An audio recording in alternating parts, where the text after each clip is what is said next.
Hey there! Is today your first time here? Or maybe your first time in a while? If so, maybe you're wondering exactly who we are and what this church is all about. Well, we'd like you to know that we're a group of ordinary people who are on an amazing journey together, following Christ. Our guide is the Bible because it's the divinely inspired Word of God and it will never take us in the wrong direction. Along the way, we hope you'll see that we are welcoming and spiritually passionate and that getting to know you is a big deal to us. We know that the road is rough sometimes, but we'll work really hard to bring you practical and relevant messages to equip and encourage you through life's ups and downs. We want you to know that we care about this community, and we believe that it's our job to make it a better place. So, no matter who you are or where you've been, we're glad you are with us today, and we hope that you'll join us in our journey, following Christ and living out His plan for us. So, welcome to church.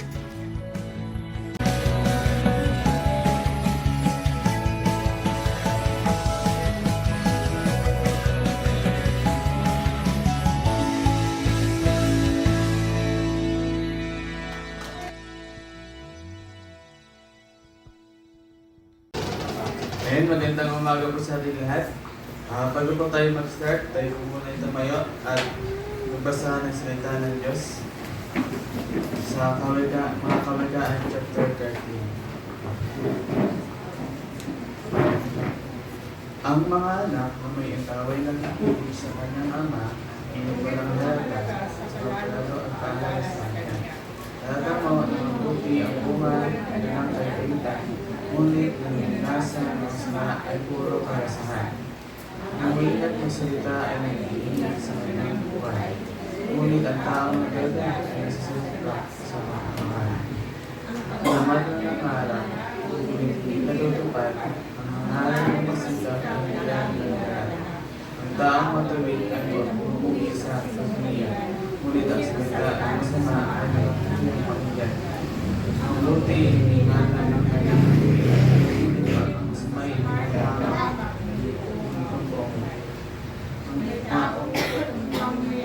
Subalit wala na. Ngunit ang iba'y nag-aayos kung hirap pagman, sila ay mayaman. Ang mayaman ng isang tao ay matubos ng kanyang buhay, ngunit sa isang may hirap, ito ay nakabahan. Ang putuwid ay tulad ng nanginig na ilaw, ngunit ang masama ay ang para ng mga patay. Ang kapaluluan ay bunga ng kabuluhan, ngunit ang pag-ibig sa bahay ay kapadya ng pagkaroon. Ang kayamanan tinamon sa kaya ay madaling mababa, ngunit ang kayamanan pinaghirapan ay nagpapahal.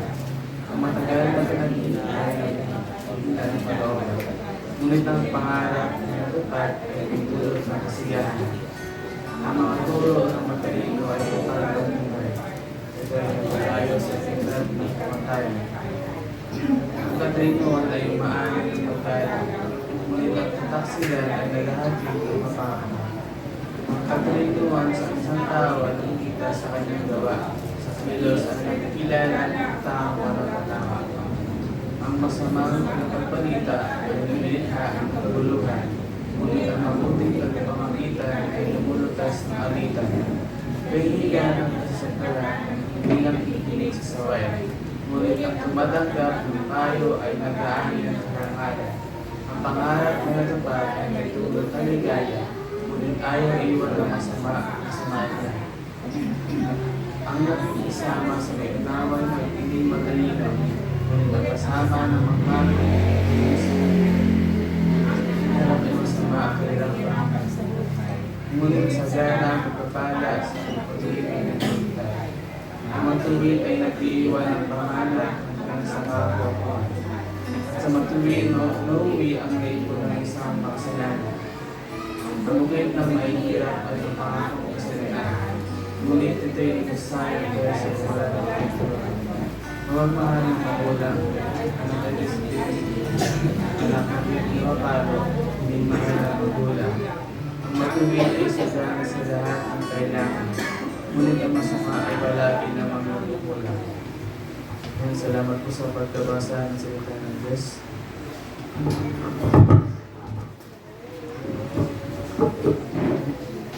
Sige po, manatili po tayo nakatayo. Tayo po ay dadako sa ating magpuri sa Panginoon. Atin pong ihanda ang ating mga puso. Tunay po na sa pagising po natin sa umaga ay may katapatan po tayong natatamasa sa Panginoon.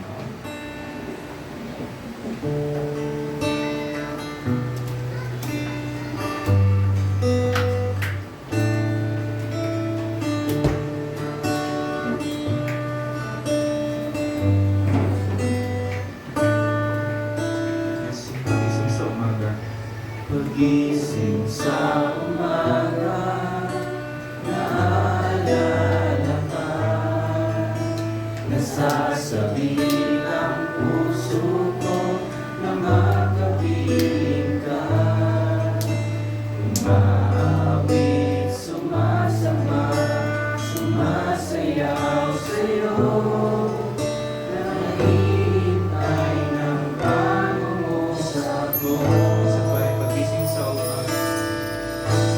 Pagising sa umaga, naalala ka, nasasabi ang puso ko na makapiling ka.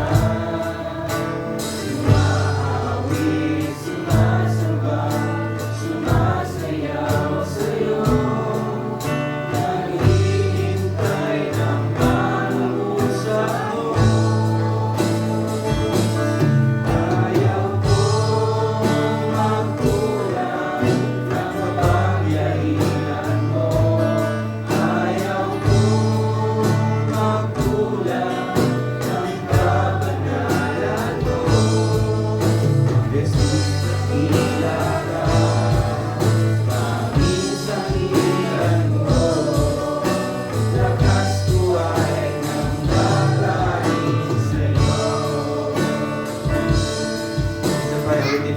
Pagising sa umaga. Pagising sa umaga, naalala ka, nasasabi ng puso ko na makapiling ka. Umaawit, sumasamba, sumasayaw sa'yo, naghihintay ng pangungusap mo.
Yes, Lord, salamat po, Panginoon, sa kabanalan mo, O Diyos. Sinasangta ka namin sa Espiritu at katotohanan, O Diyos. Lord God, Ikaw ang aming lakas, Panginoon. Kaya hindi nandito kami, Panginoon. Dahil, Lord God, nais namin magpasalamat sa inyo, O God. Dahil sa kabanalan mo, Panginoon, kami ay nananatiling po, Panginoong Diyos. Salamat po sa kabutihan po, Panginoon. At Lord, sa mga sandali ito, Panginoon. Batid mo, O Diyos, ang mga laman ng aming mga puso at isipan, Lord God. Lord, anuman ang mga, Lord, mga kamalian, mga, Lord, mga hindi ka nais-nais na nasa laman ng aming puso. Panginoon, itinataas po namin ito sa inyo, O God. Empty our hearts, Lord, upang malaya kang makapasok, Panginoon, sa amin. Lord God, salamat po na, Lord, itong mga sandaling ito, Panginoon, hindi ka man namin nakikita, O Diyos. Lord, nakikita mo kami, Panginoon. Nakikita mo ang buong puso namin, Panginoon, kung ano po ang mga nilalaman nito, O Diyos. Kaya, Lord, hihiling po kami ng kapatawaran, Panginoon, sa aming mga nagawa, Panginoon, sa mga hindi sinasadyang nagawa, Panginoon Diyos. Lord God, pagtawarin mo po kami, Panginoon. At Lord, sa mga sandaling ito, Panginoon, hinaanyayahan namin, Panginoon, na inyong banal na presensya, God. Samahan po kami, O Diyos. Lord, mula sa umpisa, Panginoon, hanggang sa matapos ang gawain dito. Tinataas ko po, Panginoon, na magdadala ng Lord, ang mag-lead ng mga pagpupuri namin, O Diyos. Patuloy mo siya, Panginoon, ng kasihan, Panginoon, ng banal na Espiritu. At Lord God, kaming makikinig at kaming, Lord, Lord, nagpupuri sa iyo, Panginoon. Patuloy kang kumilos sa aming kalagitnaan, Panginoon Diyos. Ipuin mo po ang bawat puso na naririto, O Diyos. Patuloy ka, Lord, na samahan mo kami. Samahan mo kami sa tahanan ito, O Diyos. Nang sa gayon, Panginoon, Lord, naglaman namin, O God, ang iyong presensya, Panginoon. Salamat po, Panginoon, maging Lord, sa magdadala ng iyong mensahe, O Diyos. Lord, dalangin ko po ang nagdagang karunungan, Panginoon. Lord God, nawa ang mga salita po, Panginoon, ay Lord, makarating sa amin. Gamitin mo siya, naibili, Panginoon, upang Lord, Lord, maintindihan natin, Panginoon, ang ninanais mo sa araw na ito, Diyos. Salamat po, Panginoon, at maging Lord sa aming pagbigayan, Panginoon. Patuloy ka, Lord, na ikaw ang pumilos sa amin. Ikaw ang magpala sa lahat ng Lord, anumang ginagawa namin, Panginoon Diyos. Lord God, kailangan ka po namin, Panginoon. Patuloy ka, Lord, na sumama sa amin sa mga oras na ito, Diyos. At Lord, sa mga kapatiran, Panginoon, na may mga inigindang, Lord, karamdaman, Panginoon, may mga sakit, Panginoon Diyos, Lord, ipuin mo sila mula ulo hanggang paa, Panginoon. Patuloy kang, Lord, kumilo sa bawat isa, Panginoon. Lord God, batid mo ang mga nararamdaman ng aming mga puso ngayon. Salamat po, Lord, dahil, Lord, sa mga kakulangan namin, O Diyos, ikaw ang kasapatan. Patuloy ka, Lord, na tapat sa amin, na kahit hindi kami nagiging tapat sa inyo, Lord, patuloy kang kilos, patuloy kang nananagana sa aming buhay. Kaya, Lord, hanggang dapat lang na purihin at sambahin ka, Panginoon Diyos, sa mga oras na ito at sa lahat ng oras na aming natitirang buhay, Panginoon. Salamat po, Panginoon Diyos. Purihin ka sa tanging pangalan ng iyong anak na si Jesus. Amen at Amen. Amen. Pwede po bang palapakan niya ang Panginoon? Pwede po ang Panginoon sa bawat ating. Pwede po bang umikot po tayo ng panandalian bago po tayo magsimula? Ating pong kamayan ang ating mga kapatid sa loob ng tahanan. Pwede po ba yun? Kamayan natin, bigyan natin ng hug, bigyan natin ng high five sa loob ng tahanan ng Diyos. Pakita po natin na buhay po ang ating Panginoon.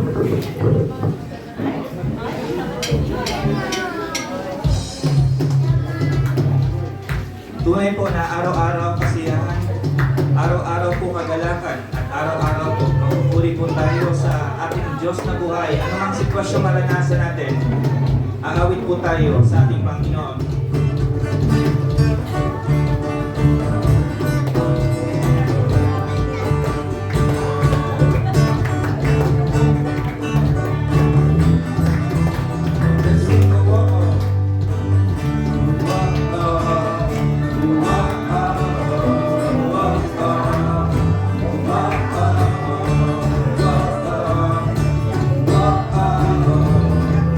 Araw-araw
ika'y bumuli.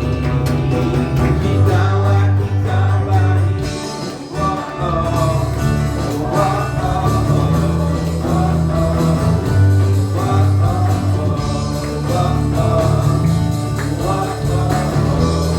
let's sing wala kang katulad.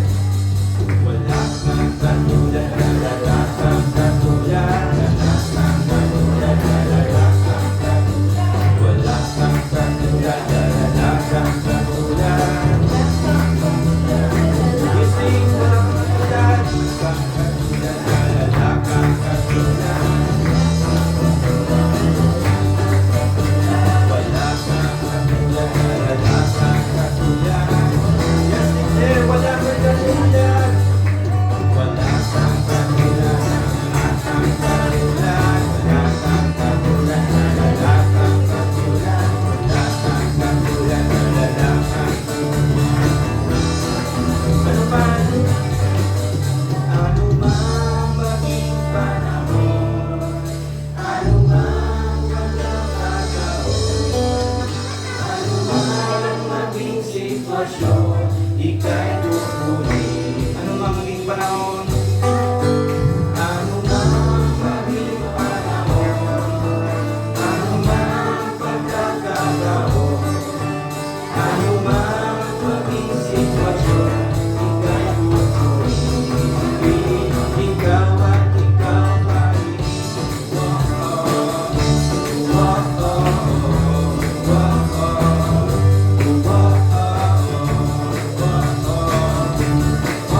Purihin natin ang Panginoon. Ikaw at ikaw ay Hallelujah, Lord. Ilan ang pangalan ng Panginoon. Tunay na ang pagpupuri sa Diyos ay magpakailanman. Patuloy po tayong umaway sa Panginoon.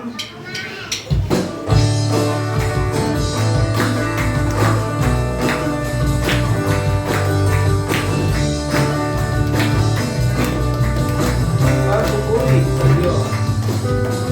Pagpupuri pasamba tanging sa'yo lamang. Diyos ka makapangyarihan, mapakailanman. Ang pag-ibig mo, ang pag-ibig mo ay sapat.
nararanasan ng bawat isa, Lord, na tingin mo kami tapat. Salamat po minsan po, Diyos, sa pag-ibig mo, Panginoon, na walang katulad, walang kapantay, Panginoon.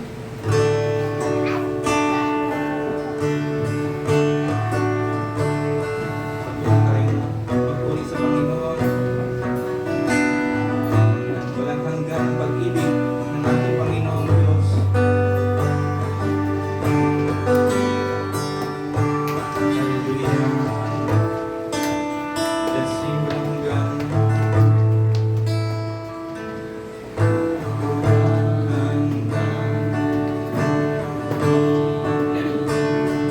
Ang pag-ibig mo walang makakagaw kahit na sino pa man pinakamahal ko. Pinakamamahal ako, pinatawad ang lahat ng kasalanan ko. Kanila ang pag-ibig mo. Sa pwede natin walang hanggan. Walang hanggan ang pag-ibig mo. Walang makakagaw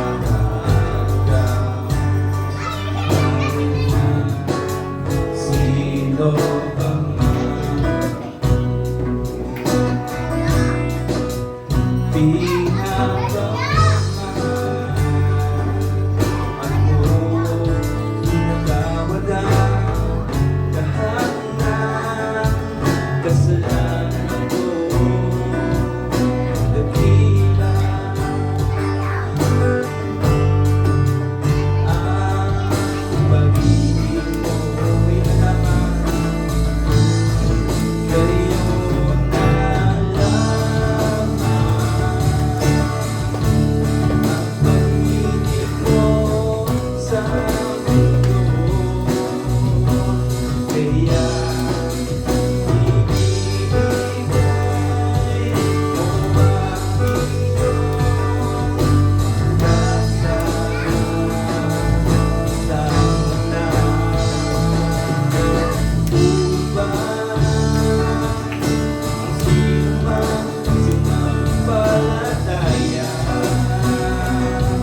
ay di mapahama.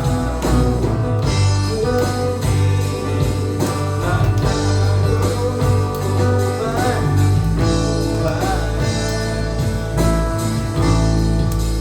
Walang hanggan, walang hanggan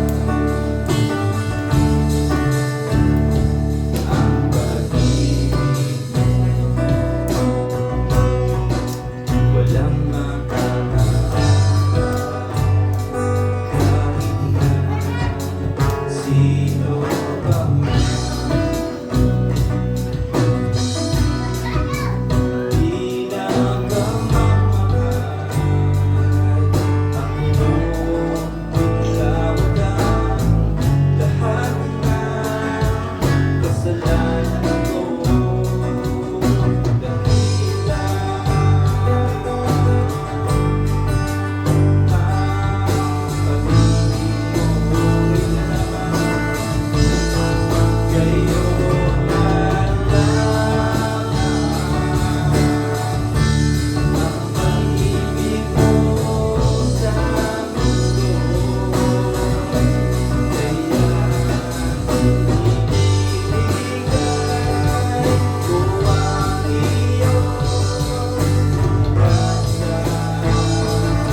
Laging mabuti ka sa bawat isa sa amin, Panginoon.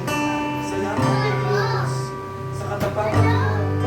Salamat, Panginoon, dahil lagi kang nananalagi sa amin, O Diyos.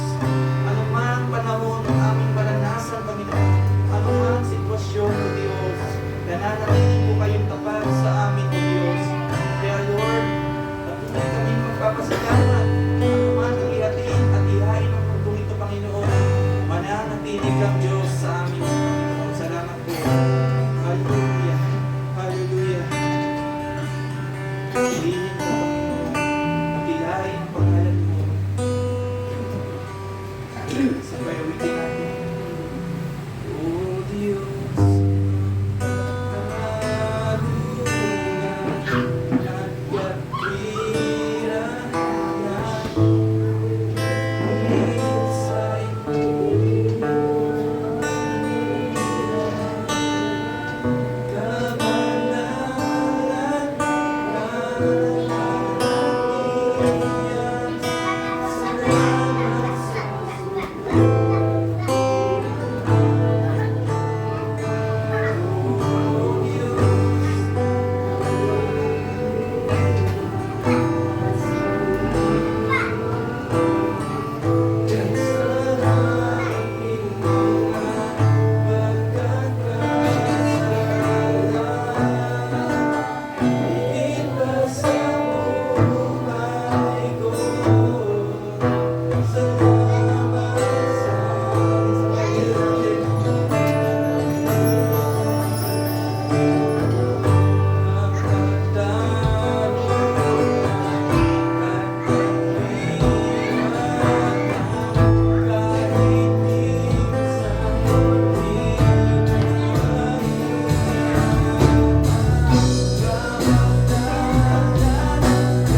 sa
Amen. Magandang umaga po. Purihin ko ang Panginoon. Isang muli pagpapala ng Diyos, no? na ipinagkaloob sa atin, binigay ng Diyos. Kumusta po ang inyong buong linggo? Sabi ng Panginoon, ang lahat ng bagay ay inilalakip ng Diyos, mabuti o masama, dahil siya ay merong layunin. Kaya dapat napasalamatan natin ang Diyos, anuman ang naranasan natin, anuman ang mga sitwasyon. Sabi ng ating inawit kanina, no? Anumang sitwasyon, ating pupurihin ang Panginoon. Dahil ang biyaya ng Diyos, laging merong dulot na galak. No? May pighati, pero may galak. May panahon lagi ang ating Panginoon. Kaya hayaan natin ngayong umaga sa pagpapatuloy ng salita ng Diyos ay ngayong March, ang ating tema ay crossover, living a fully surrendered life. Bakit kinakailangan mag-crossover?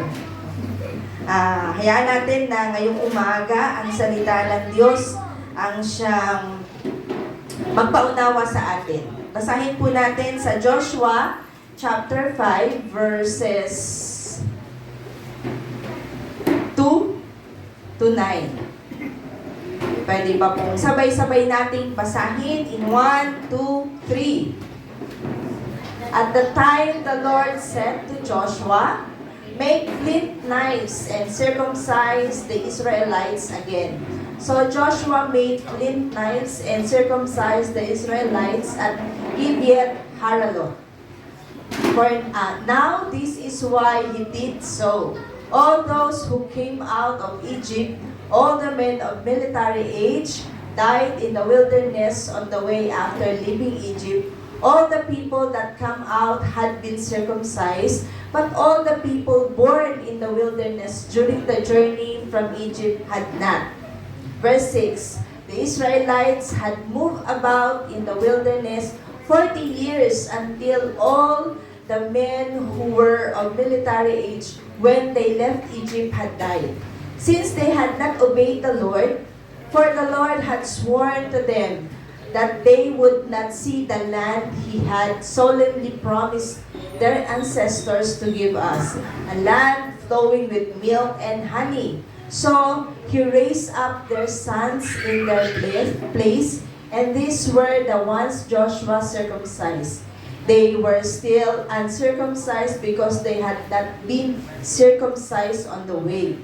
And after the whole nation had been circumcised, they remained where they were in camp until they were healed. Verse 9, then the Lord said to Joshua, "Today I have rolled away the reproach of Egypt from you." So the place has been called Gilgal to this day. Para mas higit po nating maunawaan, ano ba yung sinasabi ng Joshua ng chapter na ito, basahin po natin yung Philippians chapter 3, verse 13 to 14. Ang sabi po doon, "Brothers and sisters, I do not consider myself yet to have taken hold of it. But one thing I do, forgetting what is behind and straining toward what is ahead. I press on toward the goal to win the prize for which God has called me heavenward in Jesus Christ." Tayo po muna ay manalangin. Aming Panginoon, salamat po ngayong umaga sapagkat ikaw po ay mabuting Diyos. Ikaw ay dakila, aming Ama. Hayaan mo po, Panginoon, na sa pag-aaral po namin ng iyong salita, higit po namin itong maunawaan. Ano nga po ba talaga ang layunin mo sa buhay namin, Panginoon? Ano ba ang kahalagahan? Bakit kami, Panginoon, naglilingkod sa iyo? Bakit kinakailangan pa namin, Panginoon, na magpursigi sa paglilingkod namin sa iyo, Panginoon? Ano ba ang dulot nito sa amin? Lord, ngayong umaga, maunawaan po namin, Panginoon, na ang pagsunod namin ay hindi lamang po ang aming lahat ng ibinigay mo sa amin, Panginoon, kundi yung aming buhay, Panginoon, yung totoong pag-surrender sa iyo, totoong pagsuko sa iyo, Panginoon. Ito ang dahilan, Lord God, bakit ikaw, Panginoon, ay namatay doon sa krus. Bakit nais mo kami, Panginoon, na magkaroon ng buhay na walang hanggan. Lord, ngayong umaga, samahan mo kami sa pag-aaral po namin ng iyong salita. Purihin ka, aming Ama, sa pangalan ni Jesus. Amen at Amen. Ang katotohanan po sa buhay ng natin, no, na mananampalataya ay talagang mahirap tanggapin, no, na ang tunay na pagsunod sa Diyos ay may halaga. Malaki ang halaga. Yung cost of surrender. Bakit kinakailangan na sundin natin? Bakit kinakailangan sumunod tayo sa Diyos? Pwede naman po natin na kung ano lang yung gusto natin, yun ang sundin natin. Pero ang sabi po ng Panginoon, ang gusto ng Diyos ay sumunod tayo sa Kanya upang maranasan natin yung pagpapala ng Diyos. Kasi yung pagsunod natin sa Panginoon, kasunod din po nun yung pagpapala, yung blessing na ibinigay ng ating Panginoon sa atin. Gusto nating makita yung kapangyarihan ng Diyos sa buhay natin. Kapag sumunod tayo sa Panginoon, ano ba yung dulot nito? Sa magulang. Kapag sumunod ka sa magulang, ano nangyayari? Napapahama ka ba? Hindi, di ba? Kasi alam mo na pag sumunod ka sa magulang mo, alam mo na hindi ka mapapahamak, alam mo na hindi ka niya ipapahamak. Sa Panginoon, ganun din po. Kapag sumunod tayo, alam natin na meron tayong buhay na walang hanggan. Meron tayong kapangyarihan na ibinibigay ang ating Panginoon. No? Yung buhay.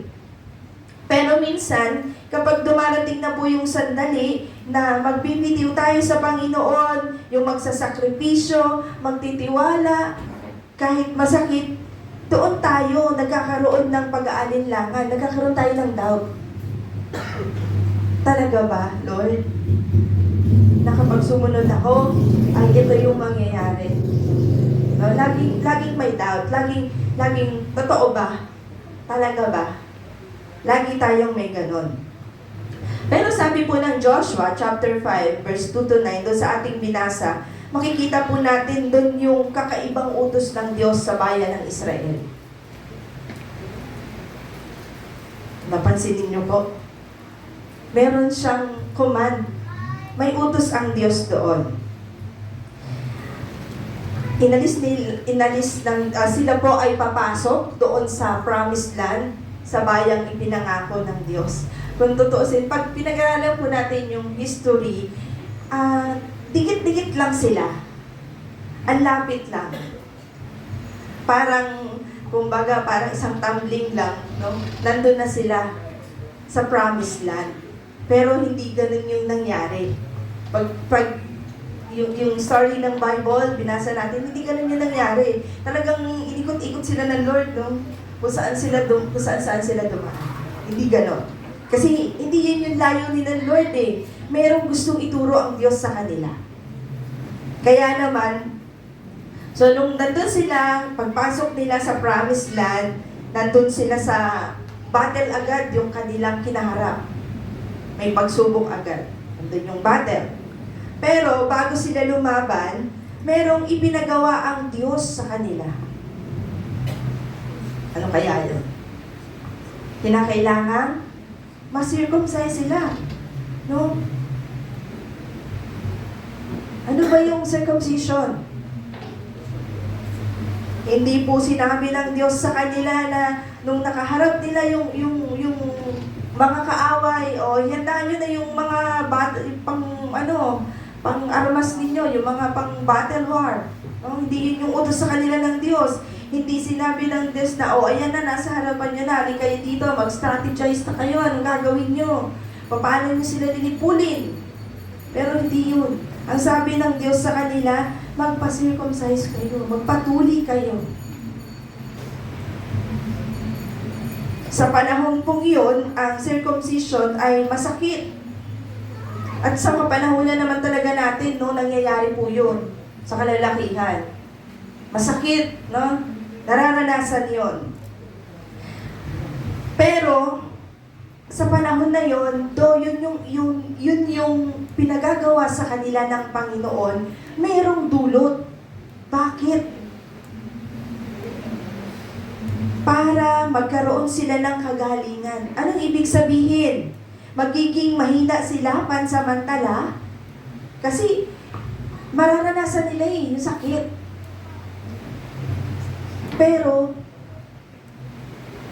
at the end, merong kalakasan na ibibigay sa kanila ang Panginoon. No? Ito yung ibibigay ng Diyos, yung territory na yon para sa kanila. Pagtatagumpayin sila ng Panginoon. Mararanasan nila yung kahinaan, mararanasan nila yung sakit, pero merong katagumpayan at the end. Bakit gagawin yun ng Diyos? Bakit nais ng Panginoon? Dahil merong bagay na mahalaga na nais ang Diyos sa kanila. Parang sa isang military base, no? Yung lakas ng isang nasa militar. Dumadaan na sila sa pagsubok. Hindi naman sila basta nagiging isang sundalo. Anong nangyayari muna bago sila maging ganap na sundalo? Dumaan sila sa training. At yung training na yun, hindi yung putyo-putyong training. Hindi yun yung training na lulub-lub lang sa isang timba, tapos na. Maraming pinagdadaanan. Sabi nga nila, ang higpit, ang hirap. Kung mataba ka, papayat ka. Kung maputi ka, iitim ka. Kasi iba-ibang dinadanas, no, sa pag-training. Ganon din po yung nais ng Diyos na danasin ng bayan ng Israel. Yung maranasan nila yung sakit, pero ang nais ng Diyos magkaroon sila ng pusong ganap. Yung pusong sumusuko sa Diyos. Surrendered life. Ito yung nais ng Diyos sa kanila. Ngayong umaga po, ang focus natin ay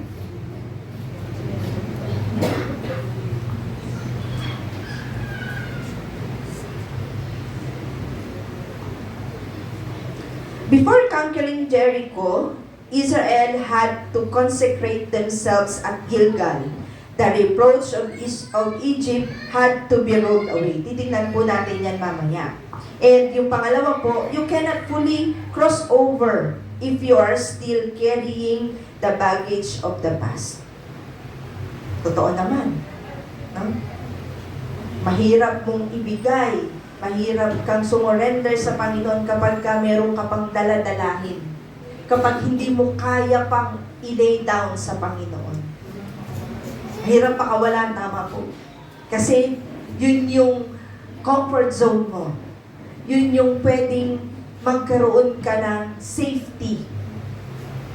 And yung main idea po dito sa story na ito, you cannot conquer new territory with an old identity. And victory begins with consecration. Dito po makikita natin yung mahalagang bagay, yung mahalagang prinsipyo na nais ng Panginoon. Bago kagamitin ng Diyos bilang isang matagumpay na mananampalataya o bilang isang matagumpay na sumusunod sa ating Panginoon, dadalhin ka muna ng Diyos sa isang lugar na kung saan kailangan kang mag-surrender sa Panginoon. Kailangan mong isuko ang lahat sa Panginoon. Una po, God deals with internal issues before external victories. God deals with internal issues before external victories. Sabi po ng Joshua chapter 5 verse 2, sabi ng Diyos kay Joshua, make flint knives and circumcise the Israelites again. Pinagagawa si Joshua ng isang kutsilyong matulis.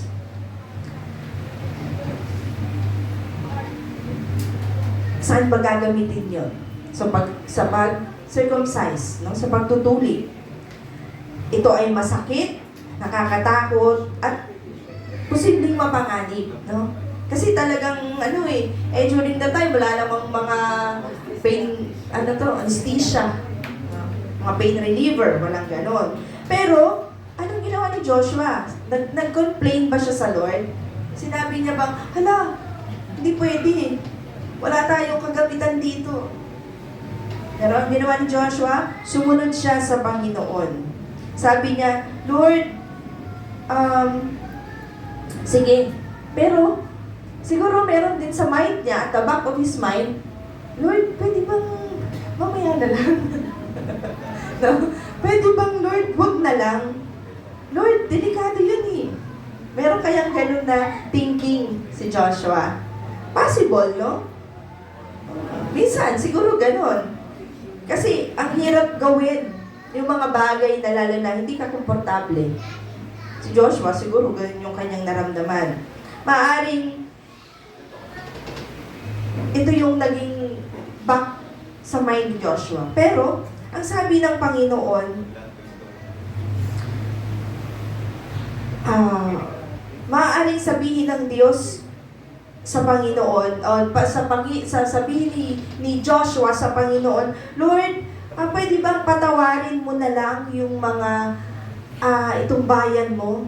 Huwag na natin gawin. No? Pwede ganun. O pwede rin naman sabihin ni Joshua na, Lord, iwan mo na lang kami dito. Bahala na kami dito. O sabi ng Panginoon kay Joshua, magtiwala ka. Ipagkatiwala mo sa akin ang aking bayan dahil alam ko kung ano ang magaganap. Alam ko kung ano ang mangyayari. Minsan, ito tayo. Gusto nating mag-surrender sa Panginoon. Pero, ano po ang nangyayari?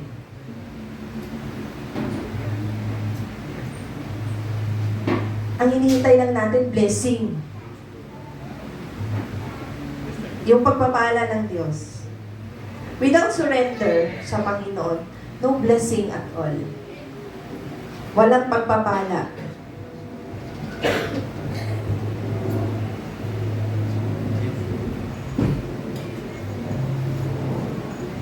May isang illustration po na ang sabi po doon, may isang surgeon daw na mag-ooperate o mag-oopera. Ang operasyon ay hindi po madali. Nakakatakot at masakit. Pero bakit pumapayag yung pasyente? Para gumaling. Para maalis anuman yung sakit, no? Na aalisin sa kanya. Ganun din po ang pag-surrender sa Panginoon. Ang nais po ng Diyos ay gumaling tayo. Minsan masakit kasi may mga bagay na aalisin ng Diyos eh. Minsan nakakatakot kasi, Lord, ano bang mangyayari pagkatapos? At minsan may mawawala. Pero, ang layunin ng Diyos, magkaroon tayo ng healing, magkaroon tayo ng transformation. Ito yung nais ng Panginoon. Masakit talaga pag sumuko ka sa Panginoon. Maraming sacrifices. No?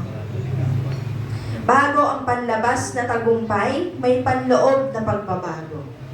Ito ang sabi ng Panginoon. Kaya po ang tanong, may mga bagay ba sa buhay mo na hinihingi ng Diyos na isuko mo pero ayaw mo pa?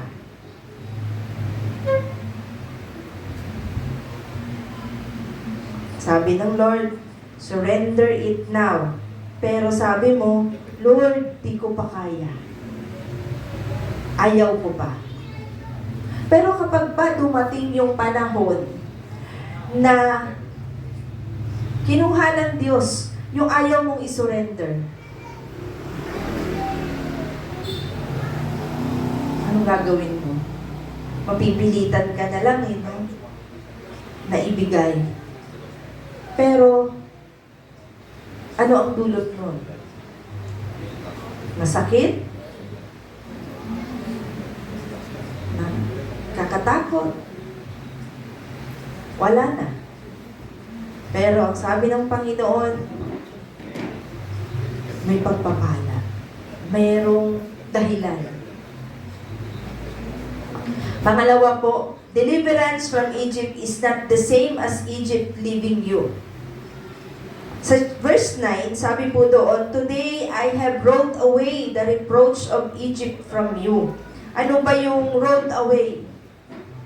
Parang ang lalim, no? Nung binabasa ko po siya, Sabi ko, ang lalim naman ito. Parang, ano ba yung ibig sabihin? Ano yung rolled away? Ano yung aalisin ng Diyos?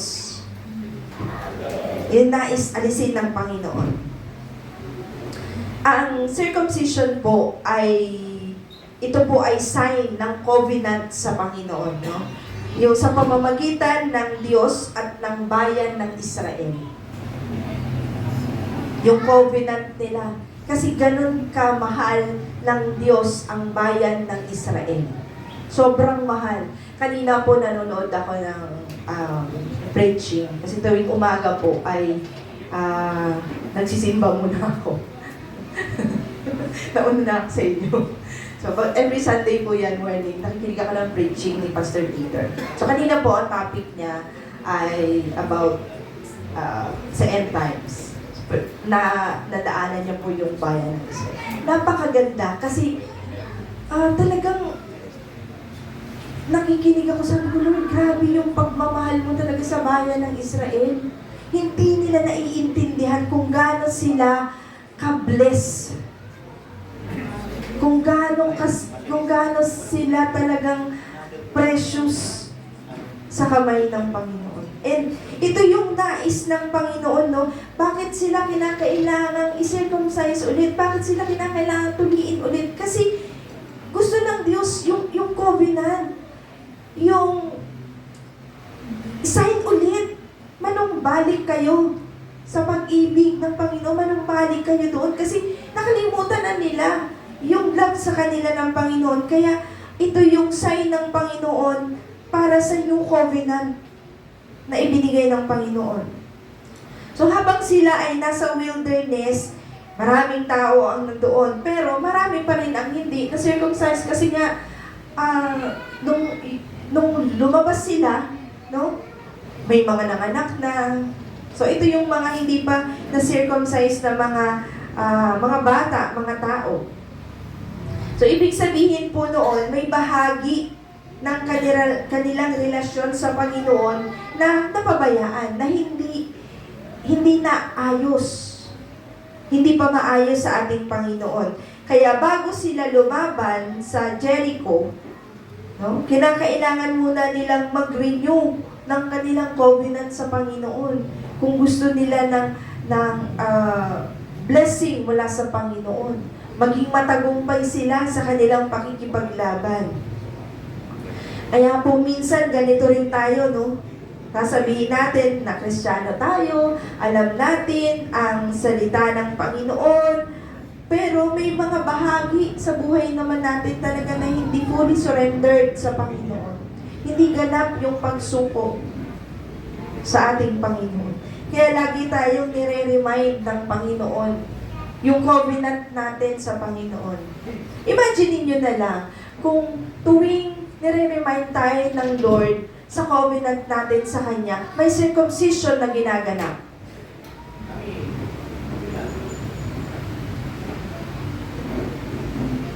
Masakit.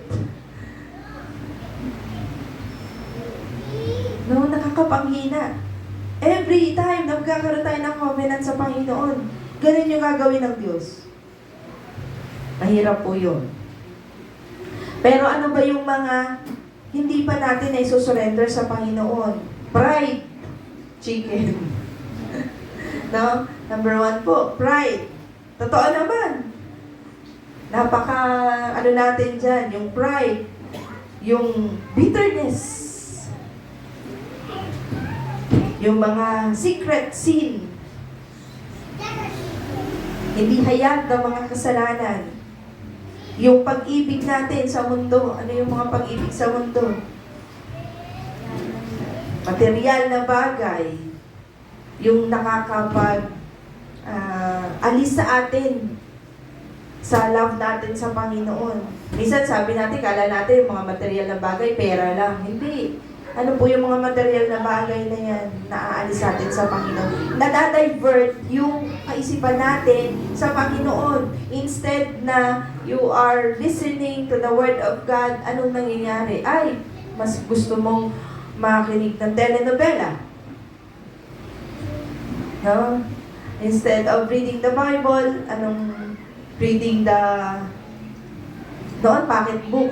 Nahook ako dyan sa pocketbook. High school. Parang sa isang upuan yata, 10 pocketbooks. Buti ngayon wala na, no? Comics. Instead of reading the Word of God, ano yung nakakapag-alis sa atin? Ito yung mga bagay na sinasabi natin na love of the world. Wala ka na dun sa pag-ibig ng Diyos, nawawala na yun. Kasi hindi ka na nadadivert na eh. Hindi mo na nabibigyang panahon ang ating Panginoon. Kaya nga, sa isang bahay daw po, no? Kapag ito ay ibinenta ng isang may-ari, ano pong mangyayari? Ito ay legal sa kanya. So, ibig sabihin po, wala ka ng karapatan. You are not able, no, para pumasok doon o para pangunahan. Pero, kapag itong bahay na ibinenta sa iyo ay nakalock, sabi nung may-ari ng bahay, hindi mo yan pwede buksan. Do you think may karapatan pa ba siya doon? Wala. Kasi binenta mo eh. Diba? Binenta mo na yun. So, ibig sabihin po, wala siyang karapatan doon. Ganon din po ang papel ng Diyos, no? Sa buhay natin. Kapag po tayo ay binigay na natin ang buhay natin sa Panginoon, bahagi ng Diyos na kontrolado tayo. Ang Diyos ang magkokontrol sa atin. Hindi po tayo ang magkokontrol sa Diyos. Hindi tayo maging manubela ng buhay natin, kundi ang Diyos ang magkokontrol nito sa atin. Kaya nga kapag tayo ay pag binigay natin ang buhay natin sa Panginoon, yung total surrender, fully surrender, ano sinasabi natin, Lord, ikaw na po ang maghari sa buhay ko. Ikaw na po, Lord. Iyo ito, gamitin mo na lang ako. No? Kaya hanggang sa kaduluduluhan ng buhay natin, maglilingkod tayo sa Panginoon. Kaya nakakatuwa po na yung mga kapatiran natin na umuwi doon sa kanilang tunay na tahanan. Talagang at the end ng kanilang buhay, naglilingkod sa Panginoon. Hanggang huling hininga, Lord, sa'yo ako. Ito yung declaration nila. Kaya naman, no, doon, nag-i-enjoy sila. Reunion sa Panginoon.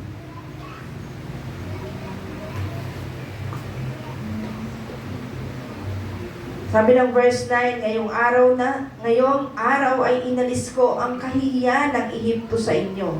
Ano po ba yung kahihiyan na yon? Ito po yung tumutukoy sa kanilang nakaraan bilang mga alipin ng kanilang mga kabiguan habang naglalakbay sila sa ilang. Kaya naman sa pamamagitan ng kanilang pagsuko sa ating Panginoon, sabi ng Diyos, inalis na niya, no? Kung ano man yung mga bagay, yung kahihiyan na yun, nadulot yung mga nakaraan. Kasi marami silang ginawa na hindi tama sa Panginoon. Marami silang paglilingkod na ginawa na hindi tama sa harapan ng Panginoon. Kaya naman, yung lugar ay tinawag na Gilgal, na ang ibig sabihin ay pag-aalis o pag-ikot palayo. Yung palayo. So, ibig sabihin, meron pong mga Gilgal sa buhay natin. Ano yung aalisin ng Diyos? O ano yung gagawin ng Panginoon? So, ito po ay sumisimbolo sa bagong simula ng bayan ng Israel. Sa new beginnings. Kaya ganito po ang ginawa ng Diyos sa kanyang bayan, sa buhay ng kanyang bayan. So kapag po tayo ay lumapit sa ating Panginoon, tayo ay nagsuko ng ating buhay, pagpapatawad ang kaloob ng ating Panginoon. Pinapatawad tayo ng Diyos sa ating mga kasalanan, iniaalis ang kahihiyan ng nakaraan at binibigyan tayo ng bagong simula. New beginning mula sa Panginoon. Kaya naman, nagkaroon sila ng katagumpayan, no? Doon sa Jericho. Kaya yung wall of Jericho, bumagsak. May tagumpay mula sa Panginoon. Kasi, inuna nila ang Panginoon. Yung puso, no?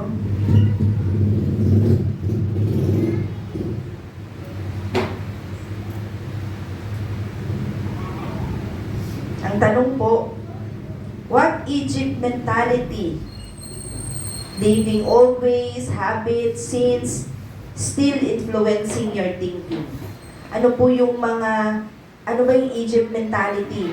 Ito po yung bondage, yung fear, yung dependence. Ano yung nakakahadlang para manatili ka doon? O nakakapag-influence para manatili ka doon na hindi mo ipinagkakaloob sa Diyos. Hindi ka sumusuko sa Panginoon. Pangatlo, surrender includes allowing God to cut away the hinders. Ang pagsuko po, ito ay sinasabi natin na inaalaw natin ang Diyos na alisin ng Diyos yung mga bagay na nakaka-hindrance sa paglilingkod natin. Kaya po sabi ng Philippians chapter 3, sabi ni Pablo dun sa binasa natin kanina, forgetting what is behind and straining toward what is ahead. I press on toward the goal.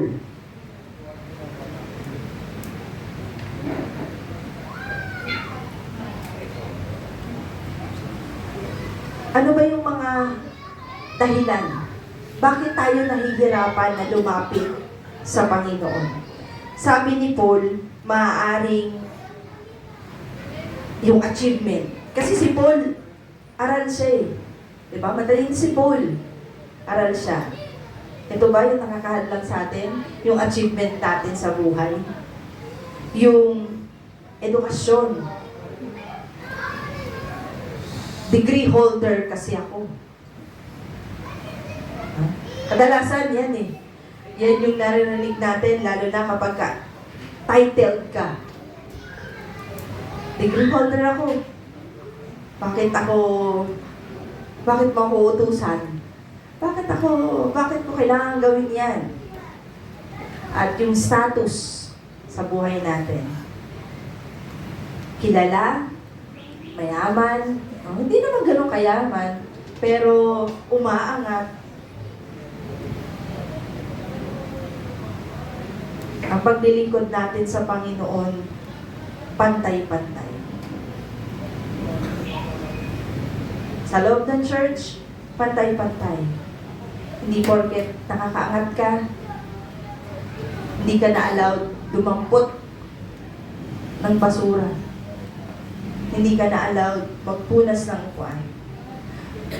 Titled ako, dapat ikaw lalapit sa akin.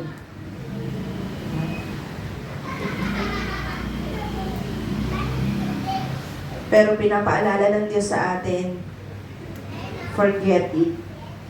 Kalimutan mo yun. Kasi pag nag-surrender ka sa Panginoon, hindi tatanungin ni Lord, ikaw, ano natapos mo? Anong estado mo sa buhay? Meron ka bang narating? Di yun eh. Kapag tayo humarap sa Panginoon, kapag sinuko natin ang buhay natin sa Panginoon, pare-pareho, level. Pare-pareho tayo sa harapan ng Panginoon. Bakit kinakailangan kalimutan yon? Dahil, ano po yung nakaraan? Mabuti man o masama, pwedeng maging hadlang po yon sa future plan ng Panginoon. Ano ba yung plano ng Diyos sa'yo? Ano ba yung gusto mong maging plano ng Diyos sa'yo?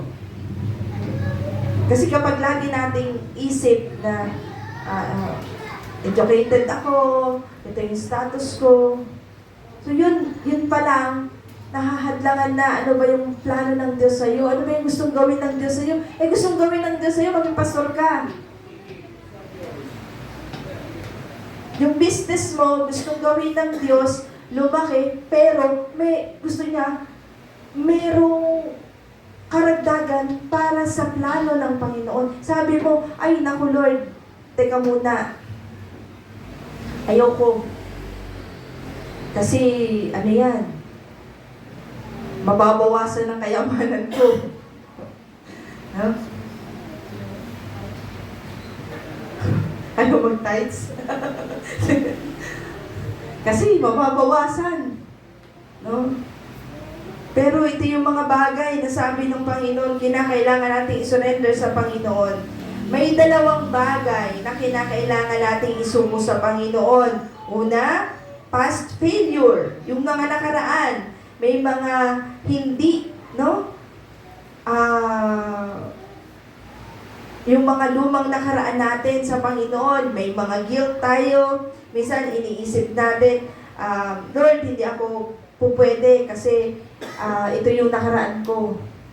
Ito yung hindi naging maganda ang buhay ko. Pero ang nais ng Diyos, bagong simula. Ito yung surrender natin sa Panginoon. Mga past failures, hindi naman tayo perfect lahat eh. Sino ba sa atin nagmula sa perfect? Sa perfectong buhay? Eh, sana all. Ikaw na. Lahat tayo merong flaws sa buhay natin bago tayo nakakilala sa Panginoon. Though, sabihin natin, galing na ako sa Christian family. Yes, galing ka sa Kristiyanong pamilya. Pero ikaw, mismo, you're not perfect. Meron kang ginawa sa Panginoon na hindi tama. Hindi naman alam ng nanay mo yun. No? Pero si Lord alam. So, ibig sabihin po, ito yung alisin natin. No? Kalimutan natin yun. Panibagong simula ang nais ng Panginoon. Bagong simula. Lahat tayo, merong pagkakataon na magsimula muli. Walang kondisyon sa Panginoon, walang judgment sa Panginoon. New beginning. Hindi lamang po past failure, pangalawa, yung past success. Kalimutan natin yun. Minsan kasi doon tayo kumakapit. Yung tagumpay na yun. Lalo na kapag narinig mo ang tawag ng Panginoon na ikaw ay maglilingkod sa Kanya. Naku, manager ka na ng company. Hala, tatawagin ako ni Lord magpastor.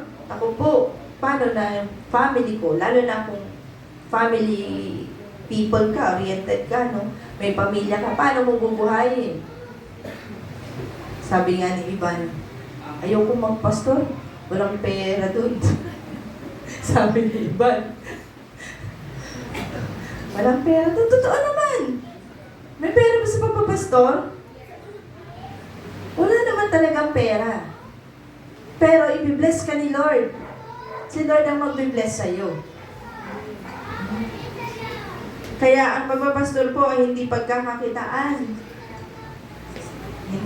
Walang pera. Pero, if you will follow, if you will obey the Lord, God will bless you. God blessed you richly, abundantly. Yung blessing ay uumapaw sa'yo. Running over. No? Kapag sumunod ka, obedience is the key ng pagsunod sa Panginoon. So, hindi lamang po yung past, yung mga kahapon na nakita natin, no? Kundi makita po natin na ang Diyos ang bukas, ang Diyos ang future natin. Kaya po, ito yung i-lay down natin sa Panginoon. Ang isang manlalaro o yung mga athletes po, hindi sila tumatakbo ng patalikod. O pag tumakbo ba sila, nakita nyo silang nakatalikod. Hindi. Forward sila pag tumatakbo. Kasi anong mangyayari kung sila ay tatakbo na nakatalikod, nakatingin sa likod? Maaaring madapa, maaaring merong mga barriers dyan na matalisudan nila, na sila ay hindi makapagpatuloy sa kanilang takbuhin. Kaya kinakailangan nilang tumakbo na may goal para matapos nila yung finish line. Ganun din po sa buhay Kristiyano. Hindi ka makakatakbo ng maayos kung ikaw ay nakatingin doon sa nakaraan. Kung ang lagi nating tinitingnan yung past life natin, hindi po tayo makakausad. Maging sa relasyon, kapag ka lagi ka nakatingin doon sa lagi mong iniisip, ay kasi mahal mo pa yung ex mo, anong mangyayari? Mag-aaway kayo ng mag-aaway. Kasi doon ka sa luma pa eh. No? Pagka yung boyfriend mo, o yung girlfriend mo, o yung asawa mo, na late ng uwi, may iniisip kang hindi maganda. Kasi you are living in the past. Pero kung kalimutan mo yun, nandun ka sa sa unahan, ito yung binibigay sa'yo ng Panginoon. No? So forward tayo. Sabi nga, move on din pag may time. Huwag kang nandun lang. No? Mag-move on tayo.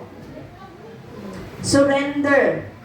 Ano man yung mga posisyon natin sa buhay, ibigay natin sa Panginoon. Napakaganda ng timing ng Diyos sa atin. Maganda yung inilaan ng Diyos sa atin. No?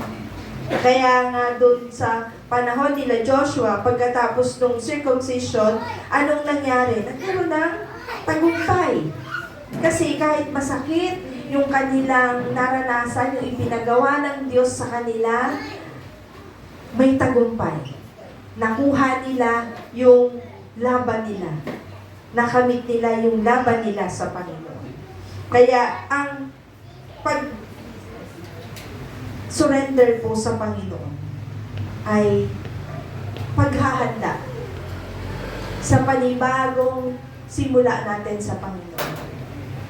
Panibagong miracles na nais sa atin ng ating Panginoon. Kung gusto po natin na magkaroon ng panibagong simula, magkaroon ng surrender sa Panginoon, kinakailangan lumapit tayo sa Panginoon. Breakthrough mula sa Panginoon. Hindi pa naman kasi huli. No? Huwag nating sabihin na, huli na, matanda na ako, nalalapit sa Panginoon. Wala na. Hindi. Lahat ng bagay may chances. Kaya nga may breakthrough. No? Merong healing process ang Diyos. And at the end of healing, may victory ang Panginoon. Minsan sasabihin natin parang, huli na, bago ko pa na-realize. Huli na, bago pa ako sumunod. Pero hindi. New beginning yun mula sa Panginoon. Panibagong simula. Ibig sabihin, mayroong naitanim. At ikaw yung tumutubo. May panibagong breakthrough ka sa Panginoon. Yung hinihiling mong healing, it's time na i-heal ka ng Panginoon. And at the end, may victory. Pero, ano muna ang dapat nating gawin? Surrender. Surrender all to Jesus. And the victory will follow.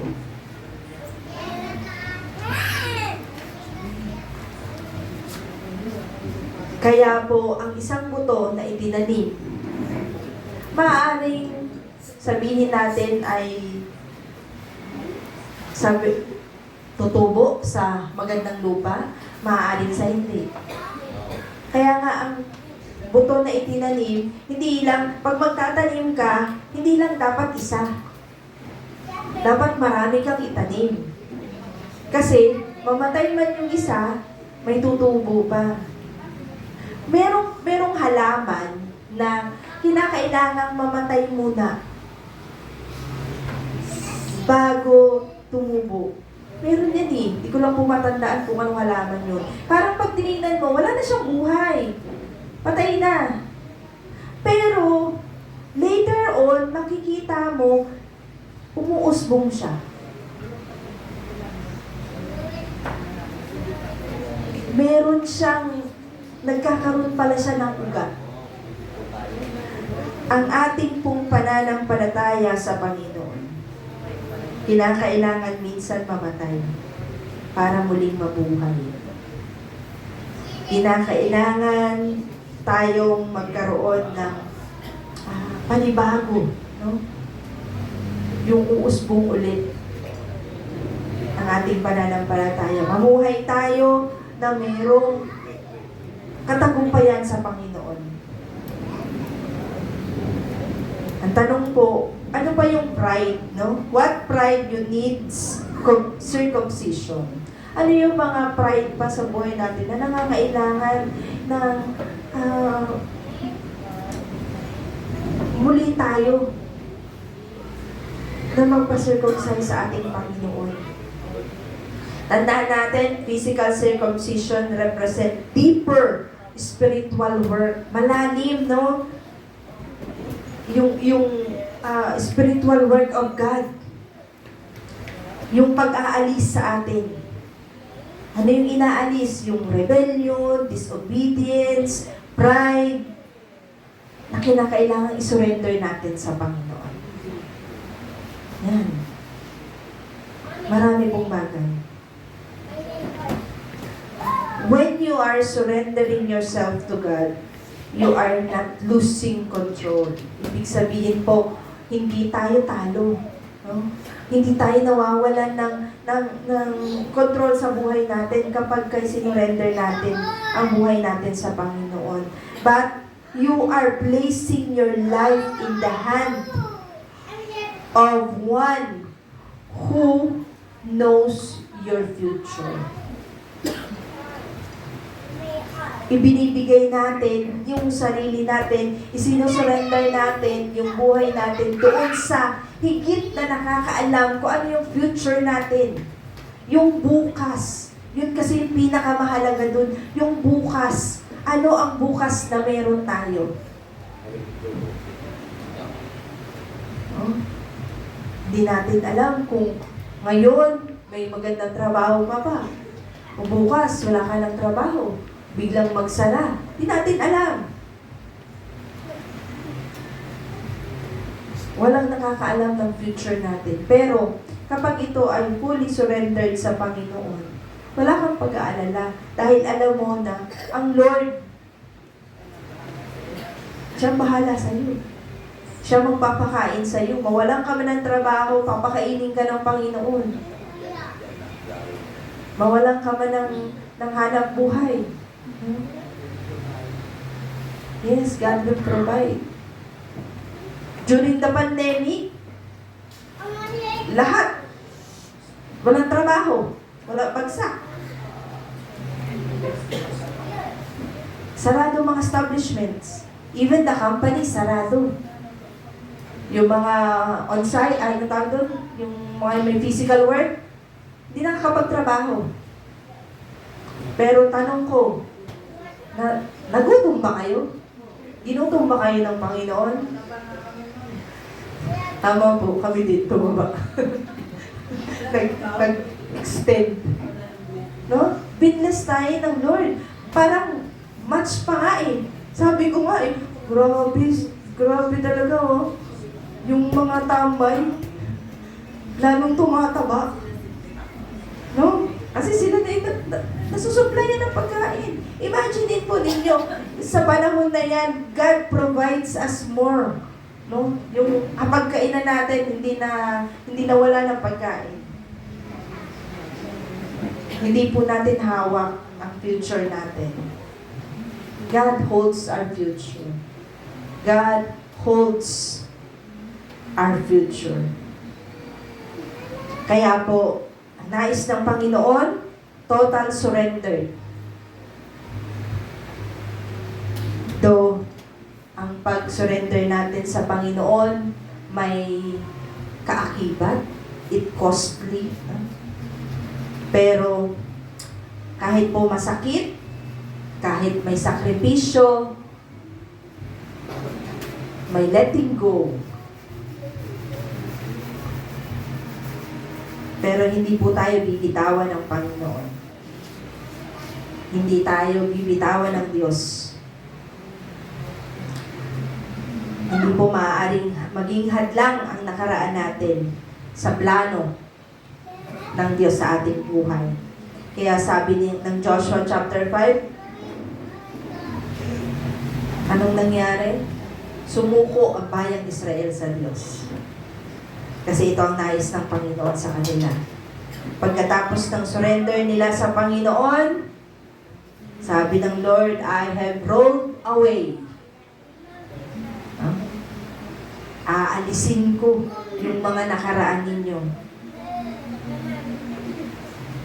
Tinanggal ng Diyos anumang kahihiyan na dinulot ng bayan ng Israel.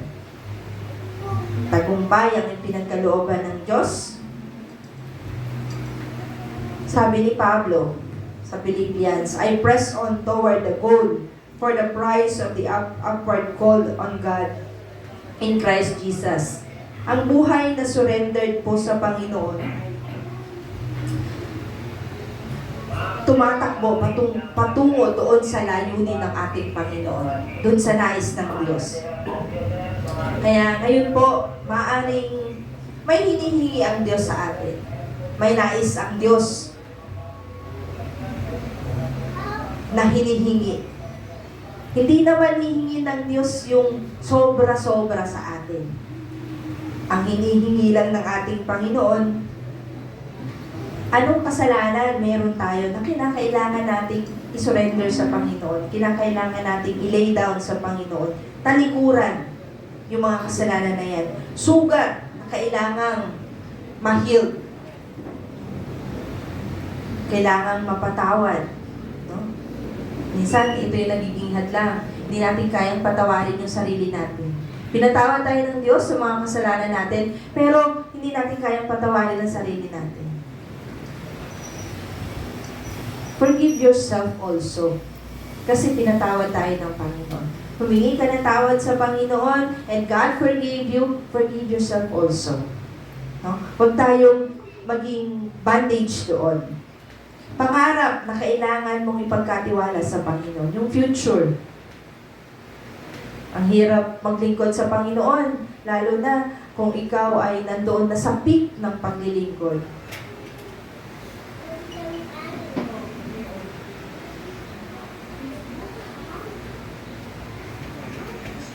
Kapag nandun ka na ang ganda-ganda na ng work mo, mahirap nang ipagkatiwala sa Panginoon. Lalo na Sunday. Sino may work ng Sunday? Ang hirap yan ibigay sa Panginoon. Sa mga business establishments. Masakit po ang salita ng Panginoon, pero ang katotohanan, ang nais ng Diyos. Huwag po nating pagpaliban, no? Yung kung pwedeng ibigay ng Diyos. Kung nais natin yung pagpapala ng Panginoon, huwag nating i-delay yun. Kasi minsan tayo din yung nagkukos na bakit yung blessing ng Lord gusto niya na yung ibigay, pero nade-delay. Kasi hindi mo kayang pakawalan yung bagay na gusto ng Diyos. Yung pwedeng isurrender sa Panginoon. Pangarap, pagkatiwala natin sa Panginoon, yung mga takot, yung mga fears, ano ang magiging bukas ko? Ano ang magiging kalagayan ko? Ako na lang. Mag-isa na lang ako. No. Mayroong Diyos na mas malaki. Mayroong Diyos na malaking kasama mo araw-araw. Hindi ka niya iiwan. Hindi ka nag-iisa. Sabi ng salita ng Panginoon, God will never leave you nor forsake you. Ito po yung naging pinanghawakan namin ng family ko. Nung panahon po na nawalan kami iniwan kami ng tatay namin, nawalan ng trabaho si mama. And during the time, kami ay maliliit pa, nag-aaral, elementary. high school. Wala kaming tatay na magtataguyod sa amin. I think college na rin ako nung nawala ng trabaho si mama. Firstly, na pinagbakasyon lang sila, then suddenly wala na silang trabaho. Nag-aaral ako, kapatid ko. So, saan kami kukuha? Wala naman nagpo-provide ng namin, ng financial. Pero, God is good. Kasi, yung pinanghawakan na, meron kaming yung portrait na ganyan. Binigay lang sa amin yun eh. Lumang-luma na yun. As in, talagang wala na siya. As in, pangit na. Kung tutuusin, pwede mo na siya itapon. Pero, hindi yun tinapon ni Mama. Talagang nandun yun sa wall namin. Kasi yung promise ng Lord na He will never leave us nor forsake us. Tinupad ng Diyos ang pangako niya na He never leaves us, never forgets us. And pinakain kami ng Panginoon.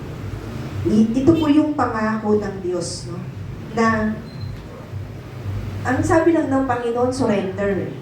Ibigay mo lang sa Panginoon. Walang tanong, surrender it before the Lord. Yung tanong, handa ka na bang mag-surrender sa Panginoon? Handa mo bang i-surrender? Ibigay lahat sa Panginoon. Hindi lamang yung buhay natin, everything in us, no, lahat ng meron tayo, ito yung nais ng Diyos isuko sa Kanya. Ang surrender ay very cost, no? Pero ang blessing ng Diyos ang higit pong mahalaga. Yung pagpapala ng Diyos ang higit na mahalaga. Surrender is costly, pero ang gantimpala ay higit sa anumang sakripisyo tulad ng bayan ng Israel. Doon sa Joshua chapter 5. Sabi na ni Pablo, no? At sa Philippians, magtiwala tayo sa Diyos at iwan ang lahat ng bagay para sa Panginoon. Ang tunay na tagumpay ay hindi ang mundo, kundi ang pagsunod at pagsuko kay Kristo. Ito ang nais ng Panginoon. Kaya naman, hayaan po natin na mayroong pagkakataon lagi sa Panginoon. Panibagong simula mula sa Panginoon. Gamitin po natin yung panibagong simula na to sa ating Panginoon. Tayo po lahat ay manalangin. Aming Panginoon, salamat po sa walang hanggang pagmamahal mo po sa amin, sa gabay, sa aming buhay. Ngayon po, Panginoon, buong puso namin sinusuko ang aming sarili sa iyo. Ang aming isip, ang aming salita, ang aming mga gawa, Panginoon, ang aming mga pangarap sa buhay. Ang lahat sa amin, Panginoon, amin pong ipinagkakaloob sa iyo. Ano man po ang mga kinatatakutan namin sa buhay, O Diyos.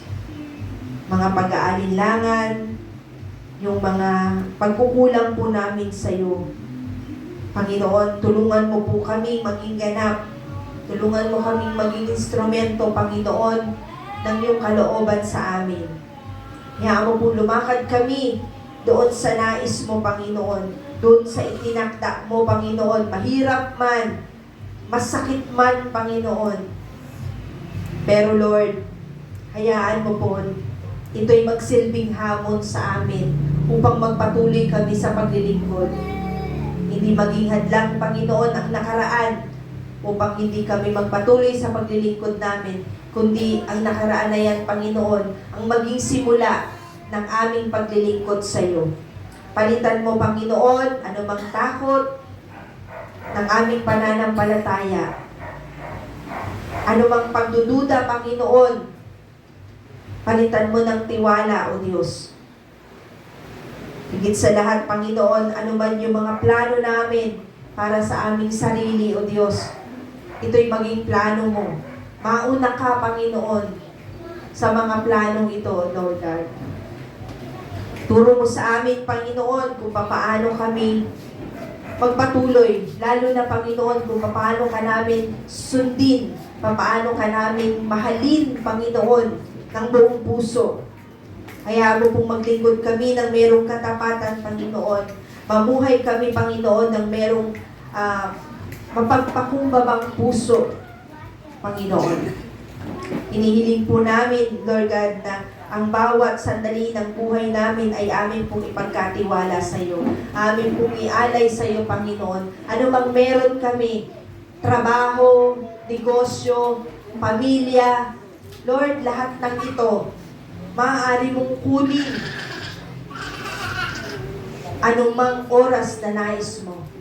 Pero Lord, hayaan mo po, Panginoon, na pag dumating ang panahong yun, matagpuan mo pa rin kami, Panginoon, na naglilingkod sa iyo.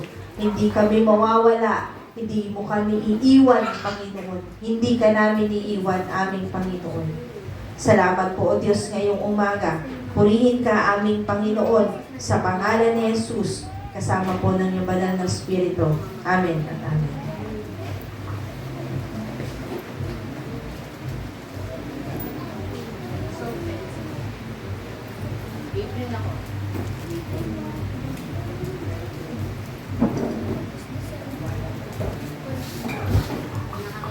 Tayo po manalangin po para sa ating feelings po ngayon. Amang makapangyarihan po sa lahat ng malikan ng langit.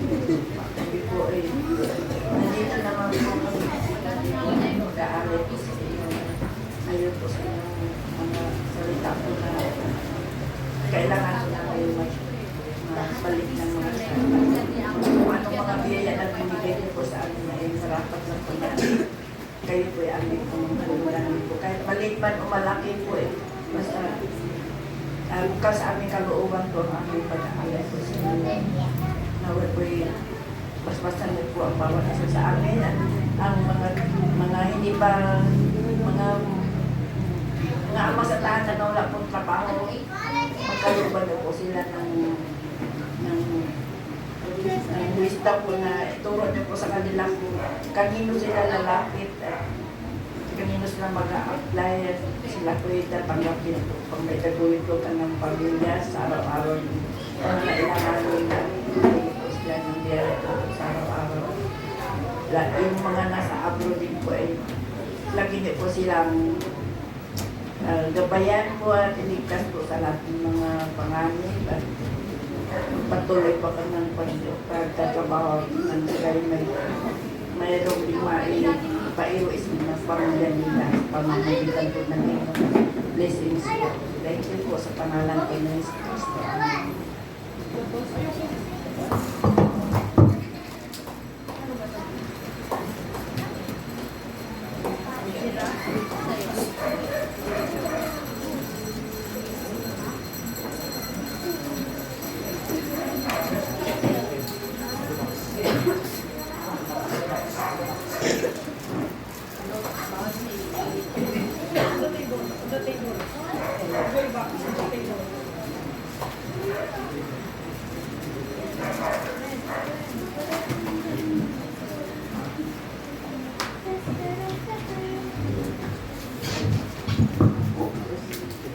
Sige po, dako naman po tayo sa ating announcement. Magkakaroon po tayo ng EG sa nagaganapin po sa ating Mother Church, sa SBC, sa May 2. And magkakaroon po, tuloy-tuloy pa rin po yung ating Ipon Challenge po para sa ating family camp na gaganapin para sa anniversary natin sa June. Yun lamang po. Dako po tayo sa ating pangwakas na panalangin.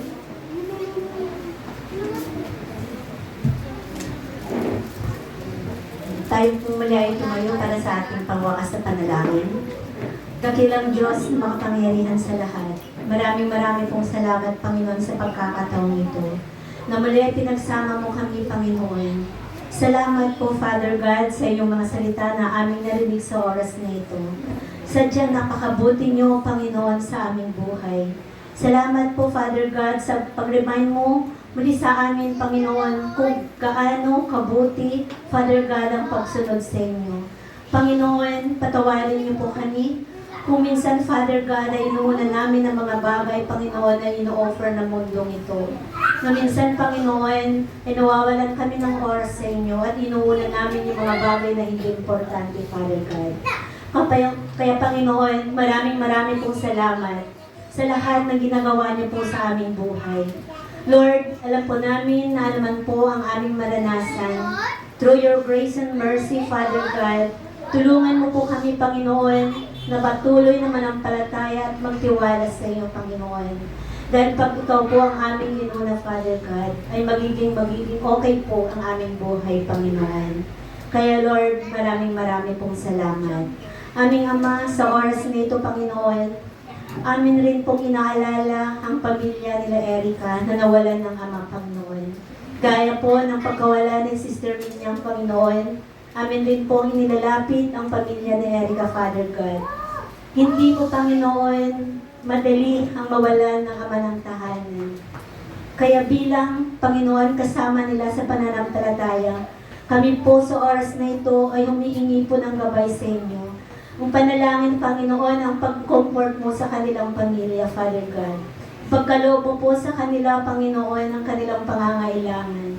Hindi po madali, Panginoon, pero ikaw ang Diyos na mapagbigay. Ikaw ang Diyos, Panginoon, na nagbibigay ng aming mga pangangailangan. Mahirap, Panginoon, ang kanilang nararamdaman sa mga oras na ito. Pero Lord, alam namin, Panginoon, na palaging may joy na nagmumula sa iyo. Kaya Lord, maraming pong salamat, Father God. Even kay Erica, Panginoon, sa kanyang pag-uwi mamaya, para makilamay sa kanyang ama, Panginoon. Gabayan mo po siya at ingatan, Father God. Kami po ay nakikidalamhati, Panginoon. At patuloy, Father God, na humihingi ng gabay sa inyo. I-comfort niyo po sila, Father God, at huwag niyo po silang pababayaan. Bigyan mo rin po, Panginoon, si Erica ng katatagan, Panginoon. Dahil hindi po madali ang mawala ng ama, Father God, na hindi po nila nakasama rin, Panginoon, sa araw ng buhay nila dahil sa mga problemang pinagdadaanan nila dati. Pero salamat, Panginoon, dahil alam namin, Father God, nakasama na po ang ama ni Erica sa mga oras nito. Maraming pong salamat sa lahat ng pagpapala, Panginoon, na patuloy na pinagkakalob niyo po sa bawat isa amin. Aming Ama, naman po ang aming maranasan. Tulungan mo po kami, Father God, na manatili, Panginoon, na magtiwala at manampalataya sa iyong kapangyarihan. Maraming pong salamat, Panginoon, at sa pansamantala namin pag-iiwalay sa oras na ito, Father God. Salamat po sa iyong mga salita na maging gabay namin sa aming pang-araw-araw na pamumuhay. Samahan mo po kami muli, Panginoon, sa loob ng isang linggo, at alam namin sa darating na ganitong gawain, Panginoon, ay magsama-sama kami muli, Father God. Marami pong salamat. Ito pong aming panalangin sa pangalan ni Jesus. Amen.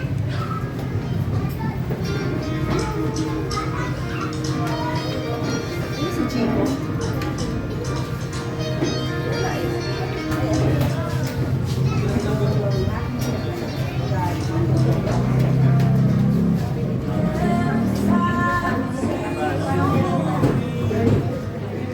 Ano po muna tayo? Picture taking nga po. Do picture po. Kuya Eddie! Si Kuya Eddie! Si Kuya Eddie!